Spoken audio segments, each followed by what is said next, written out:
High court ও দায়রা জজের দণ্ড দেওয়ার ক্ষমতা। মূল বক্তব্য। ধারা ৩১-এ বলা হয়েছে, বাংলাদেশ সুপ্রিম কোর্টের হাইকোর্ট বিভাগ, দায়রা জজ আদালত বা কোর্ট অফ সেশনস আইনে নির্ধারিত সর্বোচ্চ শাস্তি পর্যন্ত যে কোনো দণ্ড দিতে পারেন, যতক্ষণ না ফৌজদারি কার্যবিধি বা অন্য কোনো বিশেষ আইনে সীমাবদ্ধতা আরোপ করা না থাকে। ধারা ৩১-এর ব্যাখ্যা। ১. হাইকোর্ট বিভাগের দণ্ড দেওয়ার ক্ষমতা।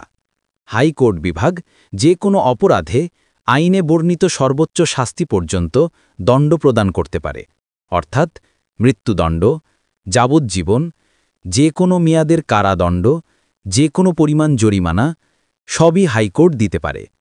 ২. দায়রা জজ আদালতের দণ্ড দেওয়ার ক্ষমতা। দায়রা জজ আদালতও অপরাধ অনুযায়ী আইনে নির্ধারিত সর্বোচ্চ শাস্তি দিতে পারবেন, অর্থাৎ দায়রা জজ আদালত যেসব মামলার বিচার করতে পারে সেসব মামলায় সর্বোচ্চ আইনানুগ শাস্তি দিতে কোনো বাধা নেই, যদি না কোনো আইন বিশেষভাবে সেই শাস্তি সীমাবদ্ধ করে অথবা ক্ষমতা উপহস্তান্তর ডেলিগেশন সংক্রান্ত বিধান প্রযোজ্য হয়। ৩.